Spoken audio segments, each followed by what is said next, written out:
os nomes deles atuais: Testemunha de Jeová, Adventista de Sétimo Dia. Aliás, os adventistas têm um racha entre eles, porque uma parte dos adventistas aceitam a Trindade agora. Daí eles falam que Ellen White era metodista e sempre foi trinitariana, tem uma história entre eles lá. Espiritismo. No Espiritismo, Jesus é um espírito evoluído. Ele não é Deus. Ele não é o Cordeiro de Deus que tira o pecado do mundo. Então, quando nós ouvimos, aqui entra uma coisa importante. Quando nós ouvimos a expressão, Deus é um só. Todo mundo crê num Deus só. Ele só muda de nome. Quando muda de nome, muda de essência. Quando muda de nome, muda de essência. Porque Alá é um Deus em singular que nunca é chamado de Deus. É o singular de Elohim, na verdade.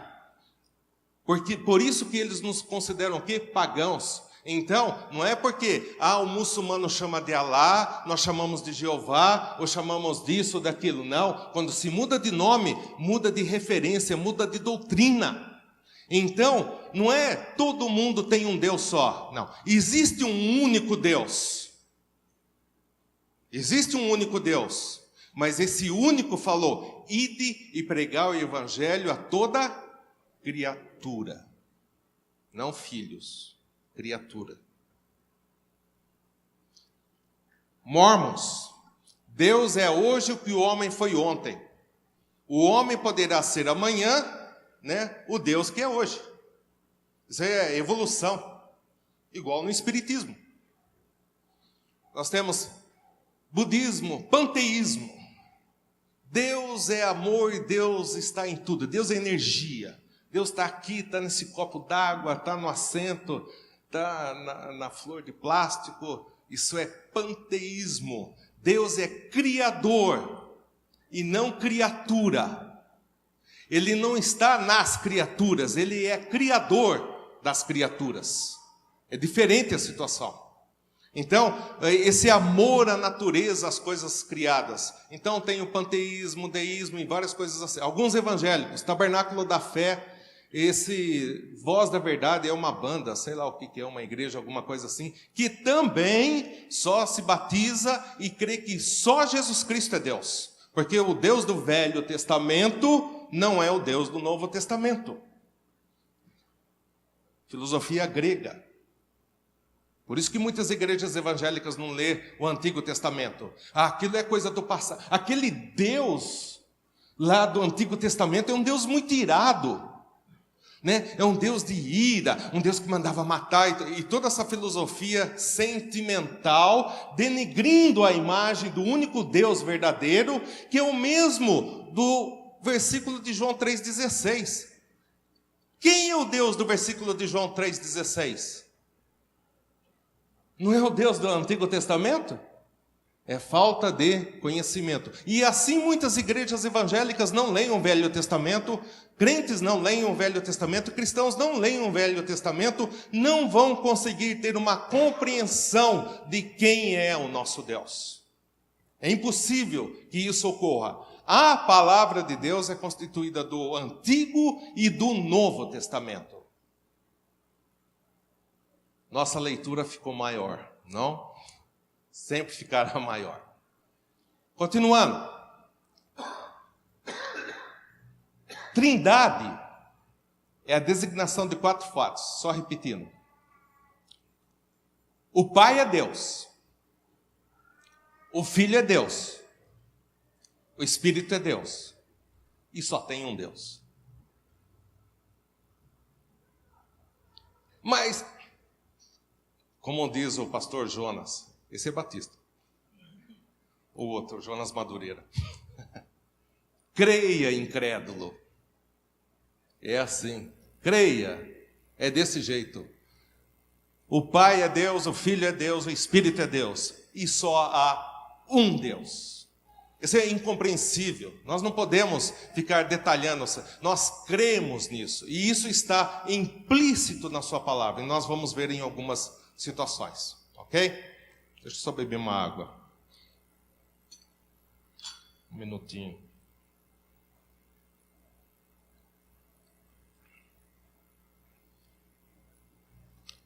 Continuando. Outras heresias, elas vêm através das analogias. Cuidado tentando explicar a Trindade. Até agora eu falei que Trindade deve ser o quê? Crida. Nós podemos estudar e crer na Trindade. Aí nós inventamos algumas coisas. Todas elas têm problemas. Analogia. Por exemplo, eu não estou... Aí. Deus é como um ovo. Já viu essa analogia? Porque para ser ovo tem que ter casca, clara e gema. Se não tiver um, não tem o outro. Daí não é... Não, Deus não é ovo. Não é ovo. Teria que ser as três coisas ao mesmo tempo. Ou dividir o triângulo equilátero. Então, uma parte é o pai, outra é o filho. Ou o trevo de três flores, porque todos estão ligados a um caule. Ou o sol, porque o sol é a fonte. E os raios são Jesus. E o calor é o Espírito Santo. Não é assim.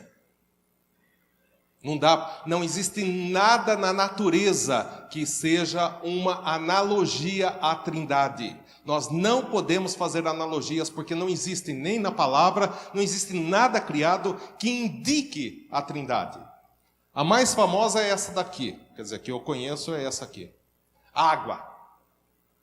Porque Deus é como a água, uma essência só, porque o elemento é água. Só que está em estado líquido, gasoso ou sólido, né? Ou é vapor, ou é gelo, ou é água.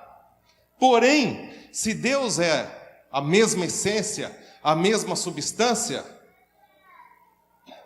ele poderia ser representado assim ou não? Claro. É a mesma essência. Ou assim. Porque ele é um só. Ou assim. Mas, na verdade, nenhuma dessas representa Deus. Nem essas três e nem aquela primeira. Nada representa Deus em analogia. Então, quando estivermos falando sobre Trindade, olha, eu vou tentar provar e ensinar para você a Trindade. Não existe isso. O que nós temos são algumas analogias que mostram o caráter de Deus e as suas manifestações. Essa aqui, primeira. Aqui. Quem consegue identificar essa passagem bíblica? João 15. Eu sou a videira verdadeira e o meu pai é o lavrador. Vós, o que são isso aqui? Os ramos estáis ligados na videira e que produz fruto e ele limpa toda a vara que dá fruto para que deis o quê? Mais fruto. Então nós temos aqui só que é Jesus, o Pai e nós. O Espírito não está aí. Não tem o Espírito aí. Nós temos, eu sou o bom pastor dá a vida pelas suas ovelhas. É uma analogia. A pomba do Espírito Santo no batismo de Jesus. A voz do céu, eis o meu filho em quem me comprazo. O Espírito descendo em forma de pomba e o Senhor Jesus sendo batizado. Nós temos uma manifestação da Trindade, porém, todas elas devidamente separadas. A voz do Pai, a pomba, o Espírito e o Senhor Jesus Cristo em carne e osso, sendo batizado por João. O pai que recebe o filho, na parábola do filho pródigo, e aqui nós temos como línguas repartidas de fogo uma manifestação do Espírito Santo. Mas um exemplo na natureza que mostre os três em um, não tem. Isso não tem. Nós só podemos aprender o que está escrito e apresentar a maneira como está escrito. Ok? Muito bem. Avançando.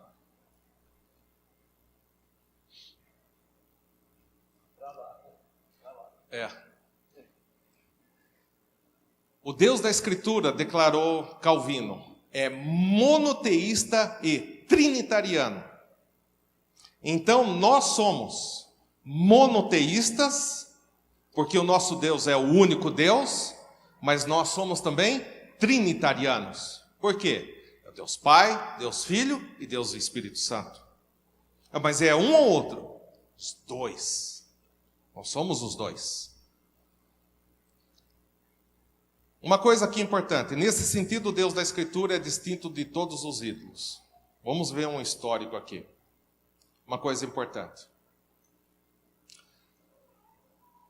A nossa fé, vamos dizer, a nossa história, depois do dilúvio, o mundo foi repovoado e nós temos chamado de Deus, de Abraão, de Ur dos Caldeus. E aqui nós temos Deus preparando uma família, uma nação para que nasça o Redentor. Então, Abraão saiu de Ur, habitou em Harã, desceu para Canaã, foi ao Egito e voltou. Josué, capítulo 24, versículo 2, é muito importante. Porque fala o quê? Que eu sou o Senhor teu Deus, que tirou teu pai Terá, de Ur dos Caldeus, porque eles eram o quê? Idólatras. Então, o nome de Deus, o nosso único Deus, se tem algo na Bíblia que ele abomina, é o quê? Idolatria. Idolatria. Então, nós temos que Deus chamou Abraão para manifestar o seu nome a Abraão, a sua pessoa a Abraão, manifestando através dele e depois de outros, o caráter que ele tinha, o que ele era. Porque Abraão saiu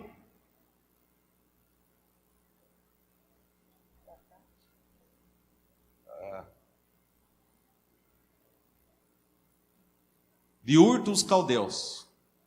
Isso é o que tinha em Ur, na Arábia, na Mesopotâmia. É isso que tinha em Canaã. Em Canaã nós temos Dagon, nós temos Moloque, Astarote.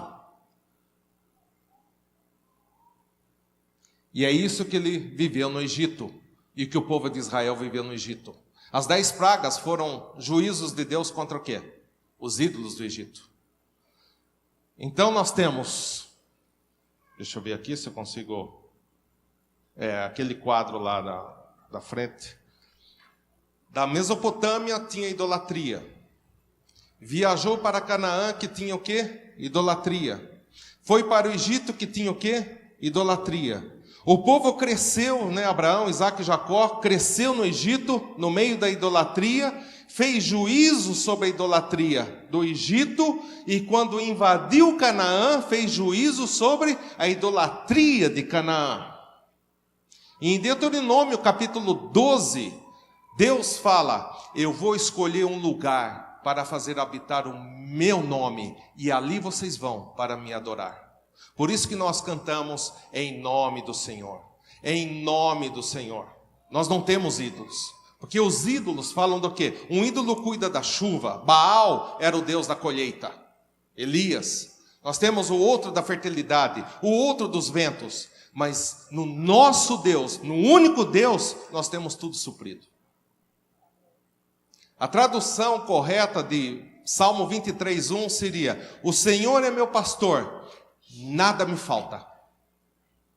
Eu estou completo no pastor. Eu estou completo, não é nada me faltará, indicando o futuro como se ele vai cuidar. É nada me falta. Eu estou plenamente satisfeito já no pastor. Essa é a tradução. Porque é essa a vontade de Deus para as nossas vidas. Ter vidas plenamente satisfeitas já no nosso pastor. Hoje, agora, ela está satisfeita no Senhor. Continuando. Antes de entrar, nós temos Deuteronômio capítulo 5. Antes de entrar em Canaã, Moisés, na planície de Moabe, ele repete os 10 mandamentos. Nós temos os 10 mandamentos em Êxodo capítulo 20 e nós temos em Deuteronômio capítulo 5. Nós temos no início da jornada e nós temos no final da jornada. Há 2 lugares no Velho Testamento sobre os 10 mandamentos. E na planície de Moabe nós temos isso. Eu sou o Senhor, Yahvé, que o pastor Nilton já falou, teu Deus, Elohim, que te tirei da terra do Egito, da casa da servidão. Primeiro mandamento: não terá outros deuses diante de mim. Agora nota, a palavra Elohim para deuses é a mesma palavra para Deus. E aqui que a gente precisa avançar um pouco. A primeira palavra que nós vamos estudar é a palavra Deus. A palavra na nossa Bíblia impressa é Deus. No princípio criou Deus os céus e a terra. No hebraico, nós temos que a palavra que é escrita lá pelo Espírito é Elohim. Só que Elohim, ele é substantivo masculino plural, ou seja, deuses. A tradução de Gênesis 1 seria: no princípio criou deuses, os céus e a terra. Isso para nós é difícil, porque desde pequeno nós aprendemos plural e singular. Deus criou, deuses criaram. Porém, no hebraico, é deuses criou. Na verdade, nós vivemos numa região onde o nosso dialeto ajuda. Nós não falamos, né? Isso é do Aldinho, tá? É do Aldinho. Nós não vai. O pronome não é no plural, mas o verbo não é no singular. É um hebraico meia boca, mas essa é a ideia. Nós disse, não é nós disse. É isso que é escrito. Deuses criou. Porque é dessa maneira que é escrito. Então é uma palavra que indica pluralidade. Só que no hebraico bíblico nós temos dois tipos de plural. Olha só como a coisa fica difícil. Por isso que nós vamos estudar aqui. 2.347. Eu não chequei. Tá? Vezes em que a palavra Elohim, Deus, se referindo a Deus, tem o verbo no singular, como aqui. Criou, né, em Gênesis 1. 2.300 vezes na nossa Bíblia está escrito: e Deus disse, e Deus criou, e Deus enviou, e Deus falou, e Deus mandou. É a palavra o quê? Deuses. Deuses. Não é Deus, como está no português. Essa é uma dificuldade que nós temos. Por isso que exige um estudo para aprender onde que estão as diferenças e crermos conforme estava escrito. Por isso o judeu era monoteísta. Continuando. Todas as línguas, o plural é sempre quantitativo. No hebraico, ele pode ser quantitativo ou qualificativo. Um copo, 2 copos. No hebraico bíblico seria um copo é um copo. 2 copos podem ser 2 copos ou um copo bem grande.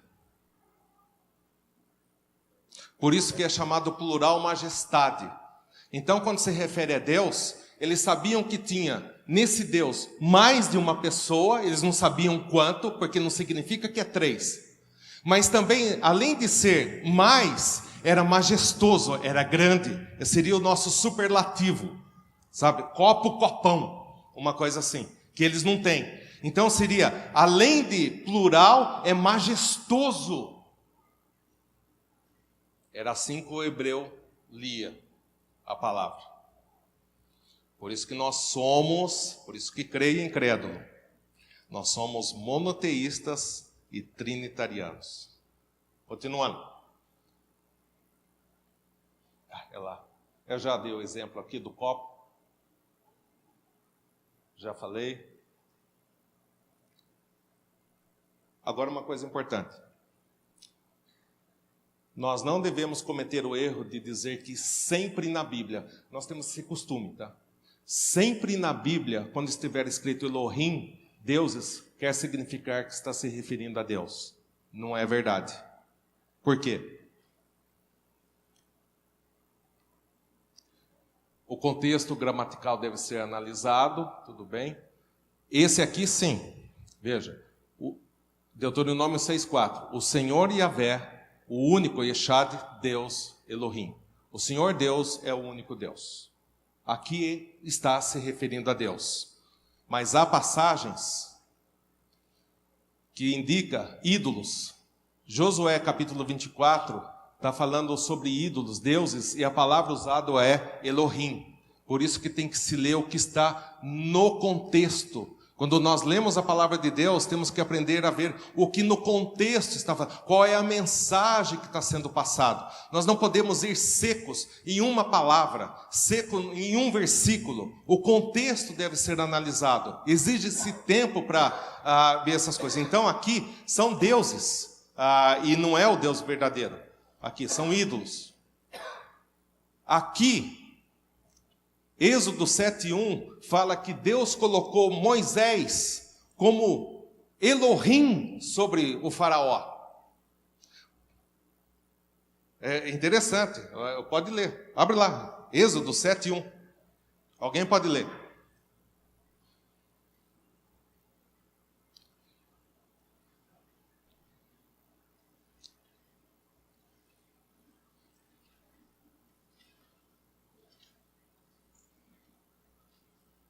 Qualquer um.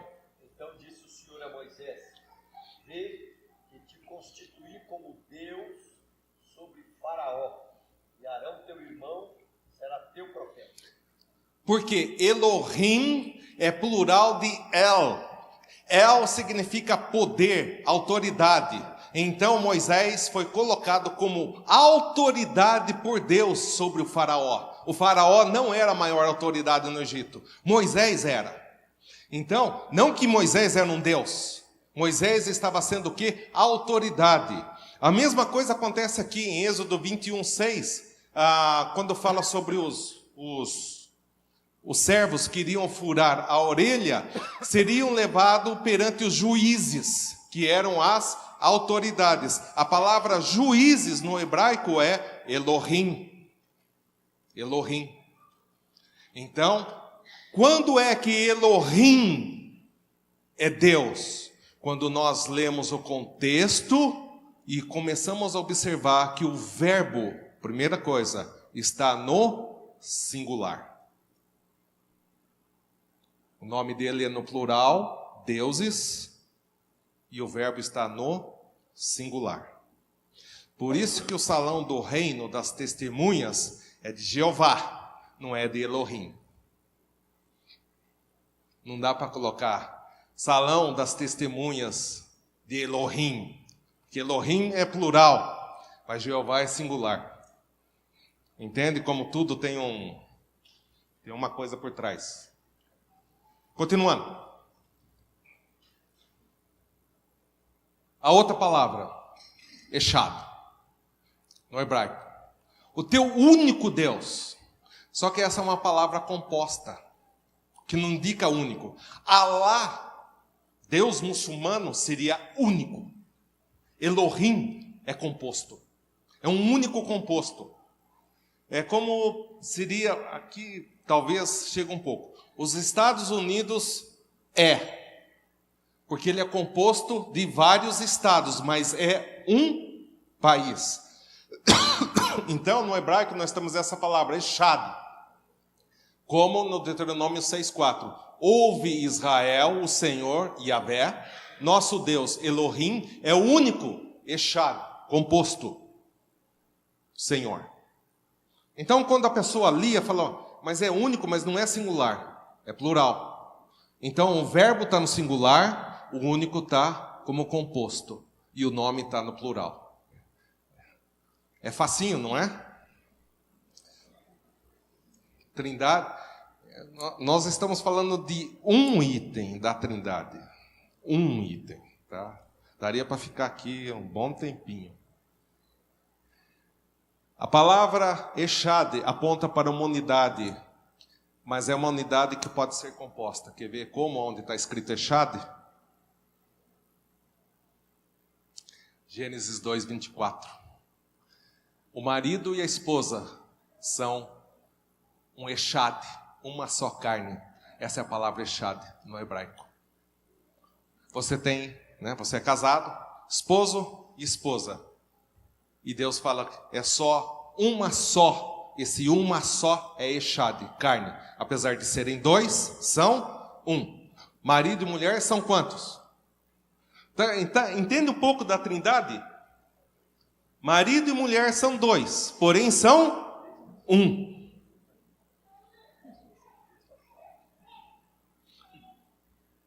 Vamos para frente? Tá bom?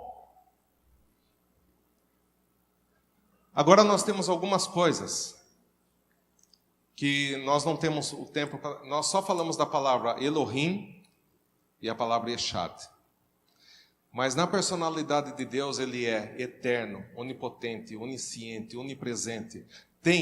Ele tem emoções, ele tem espiritualidade, ele tem comunhão entre eles. Cada assunto desse seria praticamente uma aula. O que eu vou mostrar aqui são algumas coisas que falam sobre atributos de Deus, tem as referências bíblicas que nós podemos achar para o Pai, para o Filho e para o Espírito Santo. Eternidade.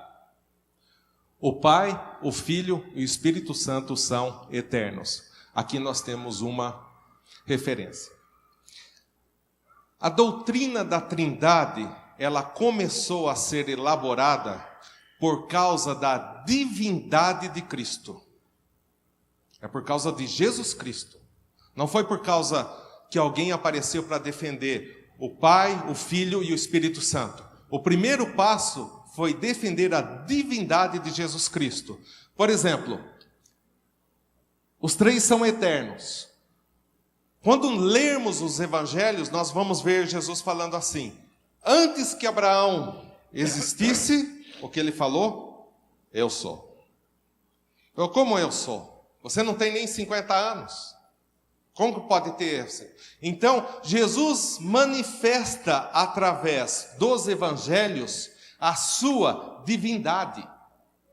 E os fariseus, era isto que provocava a ira nos fariseus. Era isto que deixou eles extremamente furiosos, porque eles começaram a observar nas palavras de Jesus, ele se declarando Deus, dentro de uma cultura de um povo que sempre creu que só existia um Deus. Nosso pai Abraão foi tirado da idolatria e nós cremos em um Deus, ainda que no Velho Testamento manifestava de forma ainda que encoberta a Trindade. Mas os judeus com coração duro creram somente em um Deus. Imagina a situação assim. Uma família lá na cidade de Jerusalém. Daí o filho chega assim para o pai e fala: pai, Deus tocou no meu coração. Meu filho, eu sou chamado agora para aprender as coisas de teologia, vou ser um missionário em algum lugar, alguma coisa assim. Isso em Jerusalém no tempo de Jesus, tá? Um pouquinho. Aí fala assim: o que você vai fazer? Eu vou parar a faculdade aqui em Jerusalém, na Federal de Jerusalém, né? Vou parar a faculdade aqui, vou sair do serviço, vou pedir a conta, já estou conversando com o patrão, e vou para Galileia. Galileia? Galileia, o pai está dando a corda. Vou para Galileia. E o que você vai fazer na Galileia? É que tem um rabino novo lá na Galileia, né? E ele não fez nenhuma escola daqui. É um rabino novo, mas ele é pobre, está lá na Galileia, mas é muito bom. É bom, ele faz até milagres. Verdade, ele faz milagres. Será que ele não é um dos profetas? Não, pai, ele falou que é Deus. Imagina o pai desse rapaz. Falou: você vai para um hospício. Você não vai fazer missões, você não vai a lugar nenhum. Porque é inadmissível a ideia de um homem ser o quê? Deus. Por isso que Jesus chegava e falava assim: o que é mais fácil? Curar ele ou dizer: os teus pecados estão perdoados? Qual que é mais fácil? Porque o que ele estava provocando? Ele estava provocando a curiosidade, a confissão da boca deles, que tanto faz um ou outro, porque para curar precisava ser Deus, e para perdoar os pecados era o quê? Tinha que ser Deus. Tinha que ser Deus. Então, os milagres que existem no Novo Testamento, eles apontam para o Messias, que é Deus encarnado. Para mostrar que o Filho do Homem tem poder tanto para curar, ele falou: filho, perdoados estão os teus pecados, pega a sua cama e vai embora. O perdão foi dado. E só Deus poderia curar. Lepra, só um poderia curar lepra, porque tinha um sacrifício de reconhecimento que Deus curaria a lepra. O que Jesus fez? Curou leprosos. Por isso que Jesus falou: vai e oferece no templo o sacrifício. Porque a pessoa, quando chegava no templo para oferecer o sacrifício, ela tinha que falar o que para o sumo sacerdote? Deus me curou. Deus te curou? Sim. Ele está lá fora. Aí, isso é o que aconteceu com o cego de nascença. Porque um cego de nascença ser curado, quem poderia fazer? Só Deus poderia fazer. E daí deu aquele rebuliço todo, chamaram os pais não queriam se envolver, falaram: olha, nós só sabemos de uma coisa, esse daqui é o nosso filho, que ele era cego e agora vê. Ele tem idade, pergunta para ele. Perguntavam para ele, falaram: olha, eu já cansei de falar. Ele veio, me curou e foi embora. Eu só sei que eu era cego e agora eu vejo. E era notório isso. Porque todas estas coisas apontavam para quem? Jesus Cristo, o Filho encarnado. Só que na história depois ainda Jesus fala assim: então, o Pai me enviou, eu vou e vou enviar outro. Vai vir o terceiro ainda. Porque esse outro não é diferente, é igual, que é o Espírito Santo. Então, por falta de um, tem dois, e o segundo fala que vai mandar o quê? O terceiro. Porque no grego fala que é halos. Halos é de mesma essência, a mesma substância. Não é outro diferente, é o mesmo igual. Vai ser enviado, o Espírito Santo seria enviado.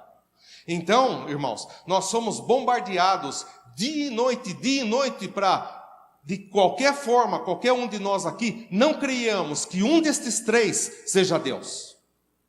Porque não entendemos, não quer dizer que eles não existam.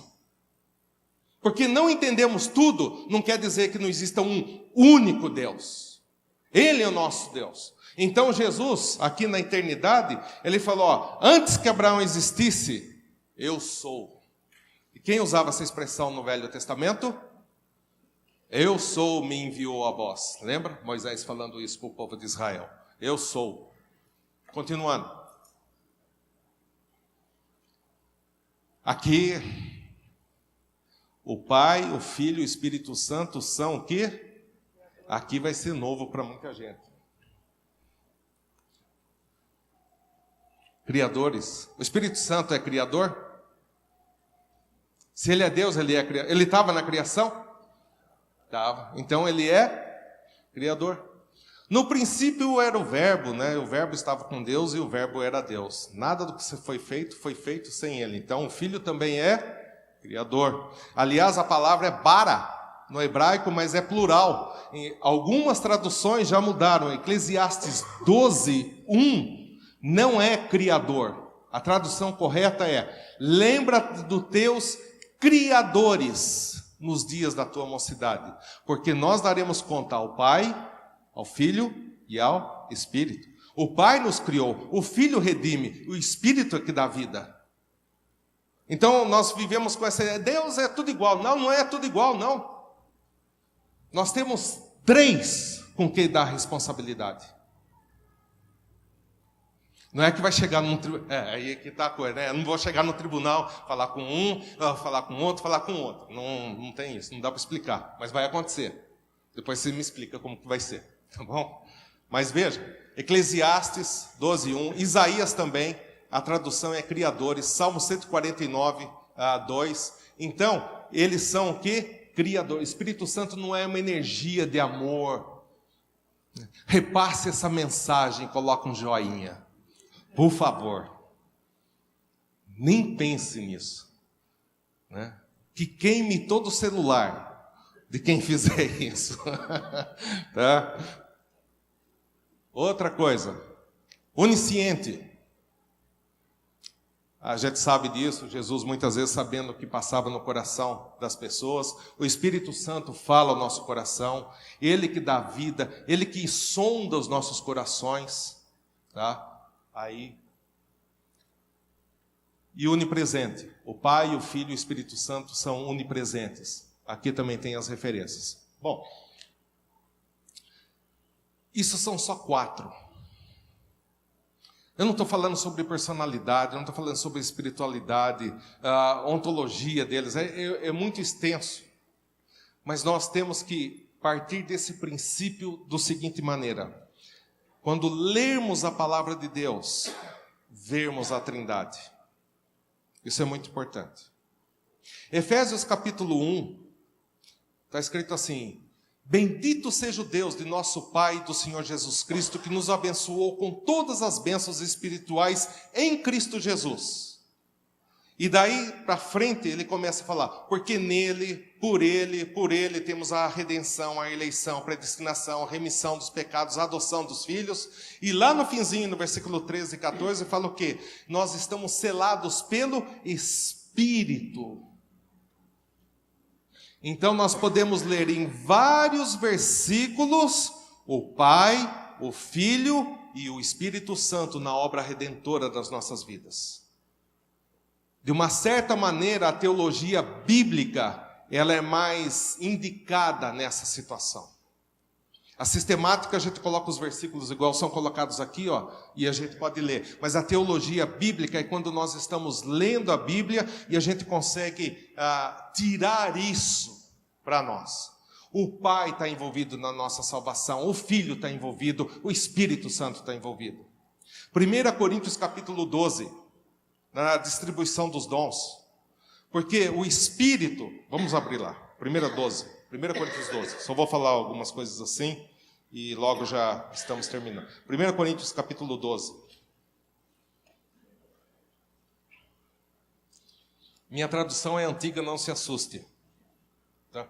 Versículo 4. Aliás, o pastor pode ler, ele tem vozeirão. Versículo 4, todo mundo aproveita da voz dele. Ouvi o pastor dando 12, 4 até o...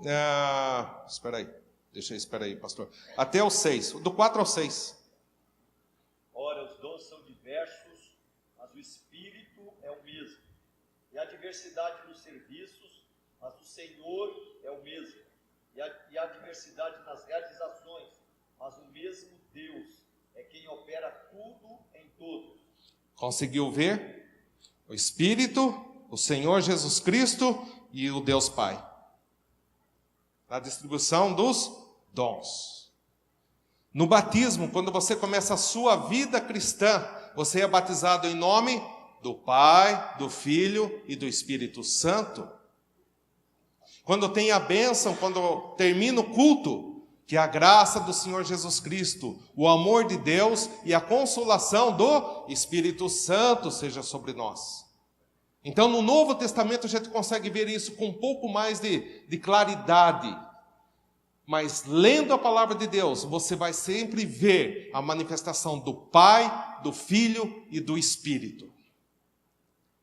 Quando nós vemos isso, nós podemos adorar a Deus corretamente. Aplicação. Nós podemos saber que é o Espírito que nos dá vida. É o Espírito que nos dirige. É o Espírito que nos vitaliza. E eu não estou falando de situações pentecostais. Não tem nada a ver com isso. É Ele que pode nos dar arrependimento. É Ele que pode nos dar convicção do pecado. É Ele que pode nos amar. É Ele que pode nos chamar, como chamou Paulo e Barnabé, para uma obra do ministério. É o Espírito Santo que fará isso. Não é uma energia. É o Deus Espírito Santo. E eu vou atender esse chamado porque eu reconheço que o Deus Filho, na eternidade passada, Ele se propôs a obedecer o Pai, em vir e morrer por nós, deixando a sua glória, tomando forma de homem, sendo obediente e obediente até morte de cruz. É um amor expresso do Pai. Porque Deus prova o seu amor para conosco como em que Cristo morreu por nós, sendo nós pecadores. O amor, conhecer a obra de Jesus Cristo. E tudo provém de quem? Do Pai. Tudo provém do Pai. Nós podemos cantar daí esses hinos com entendimento. Aí. Jesus perguntou para os fariseus: de quem o Messias é filho de quem? Que os fariseus respondiam: de Davi. Ele falou: então por que Davi chamava o filho de Senhor? Salmo 110. Salmo 110 é o mais repetido no Novo Testamento. Jesus está fazendo uma pergunta para os fariseus: de quem o Messias é filho? Os fariseus falaram: de Davi. Então por que Davi chamou o filho dele de Senhor? Porque no hebraico está escrito Yahvé e Adonai. Como que eu posso chamar o filho de Senhor? Por quê? Porque 2 Samuel 7 vai indicar que Jesus é filho de Deus e Jesus é filho de Davi. As duas naturezas em um só, que é o Deus encarnado. Importantíssimo. Alguns falam que nunca Jesus foi homem, que a tentação era um teatro. Toma muito cuidado com isso. Jesus foi tentado no deserto. Aquilo era uma encenação ou era real? Porque senão Hebreus capítulo 4, versículo 14 a 16, ele não é um sumo sacerdote que em tudo foi tentado e sabe o que nós passamos e poderia ceder graça e misericórdia no tempo oportuno. Ele é um Deus que conhece o que nós passamos. Não é uma energia.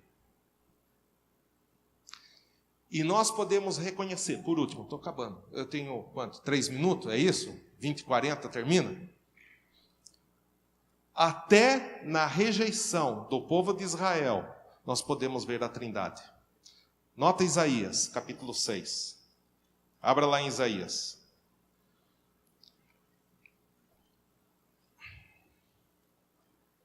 Isaías capítulo 6.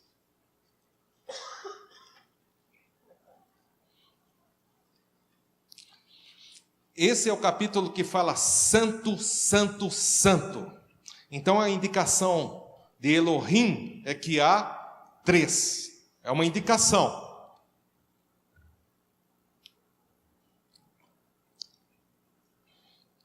Porque fala o quê? Santo, santo, santo é singular. O Senhor. Não é são santos. É o Senhor. Vai para um só. E nós temos aqui que Isaías fala o seguinte. Deus fala: quem irá por nós? Isaías fala: eis-me aqui. Então no versículo 9 fala: então disse ele: vai e diz a este povo, ouvis de fato e não entendeis, vedes em verdade, mas não percebeis. Aqui o coração do povo é duro, os olhos não veem, os ouvidos não ouvem, nem que se converta, nem seja sarado. 9 e 10, o versículo. Isaías, capítulo 6. Da Trindade está falando: quem vai pregar para esse povo? Quem irá por nós? Percebeu o nós? Isaías fala: eis-me aqui. Então vai e fala, mas esse povo não vai te escutar. Abra agora em Mateus, capítulo 13. Mateus, capítulo 13.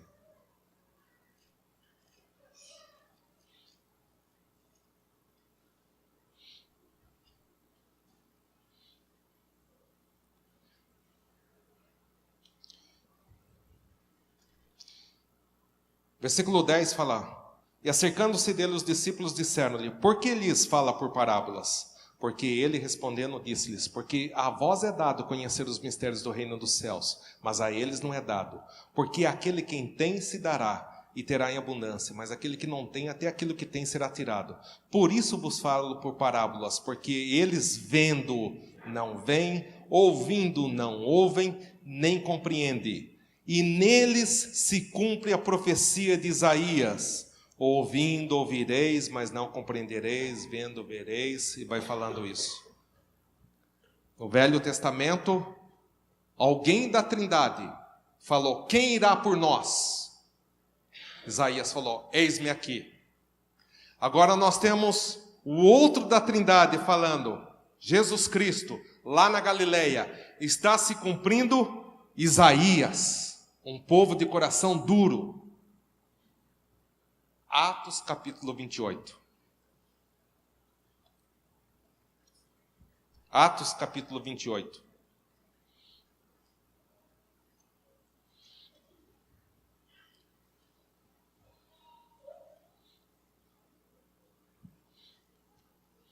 Paulo, versículo 23, 28 e 23. E havendo-lhe eles assinalado um dia, muitos foram ter com ele a pousada, os quais declarava com bom testemunho o reino de Deus, e procurava persuadi-lo à fé em Jesus, tanto pela lei como pelos profetas, desde a manhã até a tarde. E alguns criam no que se dizia, mas outros não criam. E como ficaram entre si discordes, despediram-se dizendo Paulo esta palavra: bem falou o Espírito Santo a nossos pais pelo profeta Isaías: vai a este povo, de ouvido ouvireis, e de maneira nenhuma entendereis. Em Atos, quem é que pronunciou o que está escrito em Isaías? Espírito. Em Mateus, quem está confirmando a profecia? Jesus. Então, quem falou lá? O Pai. É assim que é manifestada a Trindade, através da palavra, através desses detalhes que nós podemos ver. Quem irá por nós? O Pai perguntando. Jesus falando: eis aqui está cumprindo-se o que Isaías falou. Paulo lá fala: o Espírito Santo realmente falou tal coisa. Então a doutrina da Trindade não existe uma palavrinha com sinal de igual, é isso, isso, isso. Nós temos que se deliciar e ver e crer que o nosso Deus é assim. Por fé. Explicar os detalhes nunca será possível. Quando chegar no céu, talvez melhore o nosso entendimento, mas não vai ser mais. Amém? Amém. Muito bem. Pastor.